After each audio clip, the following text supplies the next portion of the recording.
few years, the term wake window has blown up in the sleep world, not just among sleep consultants, but among mothers. A good thing can be great until it's not. And what tends to happen with wake windows is that parents tend to overcomplicate them and they become overly obsessed with being perfect. All right, so let's break down some of the good things and some of the bad things about this wake window era. Obviously, this video is a little bit more focused on why I think that wake windows can be destructive, but there are some positive things about them. So I'm just gonna touch on those briefly. One reason why wake windows are good to follow is because it prevents overtiredness.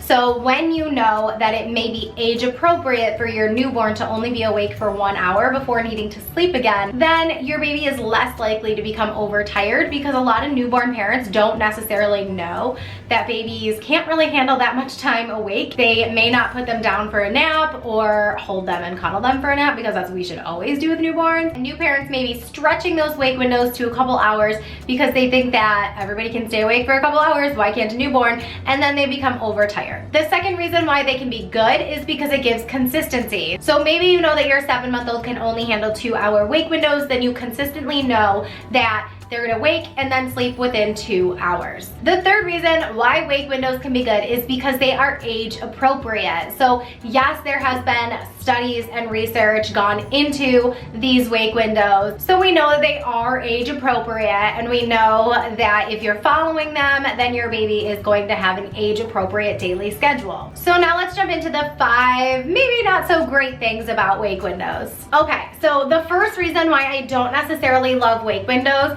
is because every baby is going to have individual variability. So that really just means that every baby is going to have different sleep needs. So your 4-month-old might need more sleep than my 4-month-old, and that 4-month-old might need less sleep than your neighbor's 4-month-old. So strictly following wake windows may not account for that. Reason number 2 why I don't love wake windows is because it limits flexibility. So let's say you want to go out to eat with your friends, and maybe they have older kids and they want to go out to eat at 6 p.m. but you know that your baby woke up at 5 and they need to go to bed by 7, then you may not be able to go if you're strictly following wake windows. The third reason why I don't love wake windows is because they don't account for developmental changes. If you've seen a wake window chart, which there are hundreds online, and yes, a lot of them do vary from one another, but the wake window charts will be broken down by age. So where wake windows are broken down by age, they're not accounting for your child's development.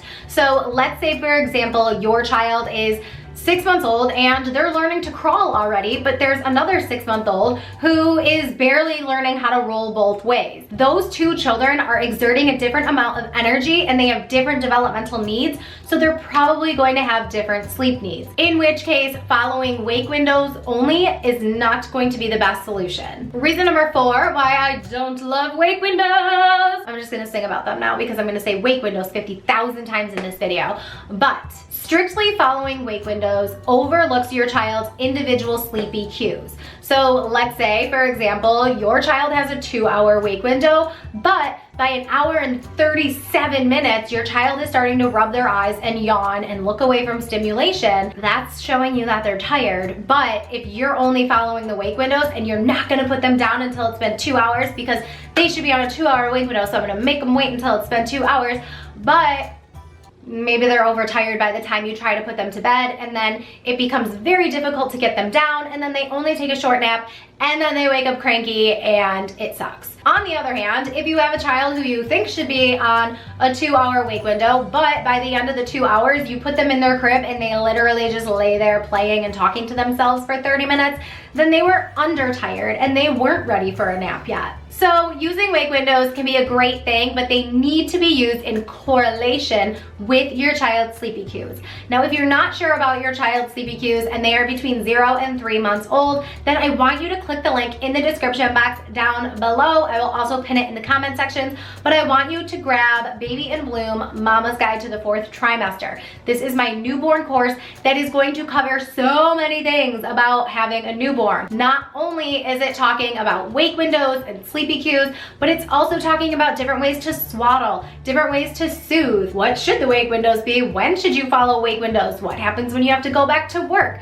I have a chart of all activities that you can do for different types of experiences with your child from birth through 6 months old. I may be biased, but I think that this course is full of really great information, and for only a few dollars, like, who can go wrong? I'm honestly, just click, grab, buy it. The fifth reason why I don't love only wake windows is because they don't account for different lifestyles. So I have worked with many clients who say, you know, our lifestyle is just not, like, we're not gonna just like stay home all the time. Is this something that can still work for us? And truth be told, when I had my first, I lived and breathed by my child's sleep schedule, which I actually didn't use wake windows for my first child. I used a schedule and it was by the clock, but that's besides the point.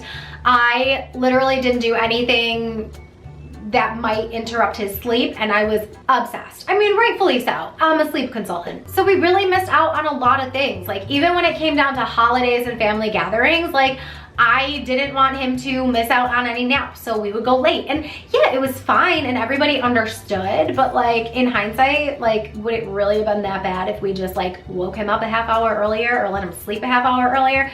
Anyways, by the time I had my third, I didn't have a choice to strictly follow these wake windows because I had 2 other kids who were in preschool. Not only that, they were in 2 different preschools. So oh my gosh, I had to put Joshua's the youngest. He was 8 months old in September when school started. So I had to put him in, like, you know, the bucket carrier car seats, put him in the car seat, bring him to Timmy's school, get him out, drop off, because they didn't do like a drop off line. You had to park your car, get out, go down a flight of stairs into the building and drop your kid off in their classroom. So I had to bring him in there, drop off Timmy, bring him back, put him in the car. And then I had to take him out when we got to Kaya's school, walk Kaya into her classroom, drop her off, put Joshua back in the car, come home, get him out of the car, put him down for a nap, wake him up, go back and do the whole thing over again for pickup time. I did not have the luxury of saying, oh, hey, today's a preschool day. I'm gonna bring them to school late because it interferes with Joshua's nap time, or I'm just gonna let him sleep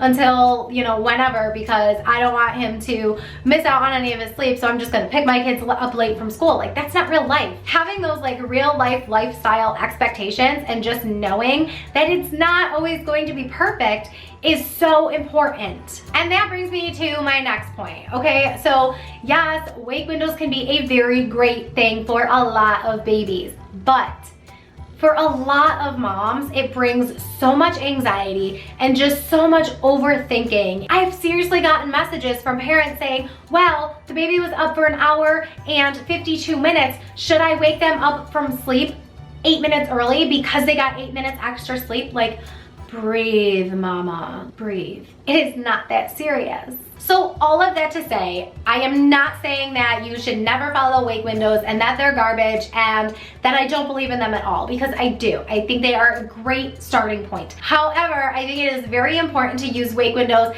and sleepy cues and your lifestyle and your child's development and all of these things into one big life, and making sure that your child is not overtired, but not obsessing over wake windows. Use the wake windows as valuable guidance, but also make sure you are having a balance and flexibility. If you have more questions about this, grab Baby in Bloom, Mama's Guide to the 4th Trimester. I love this course and I know you will too. Keep blooming. Mwah.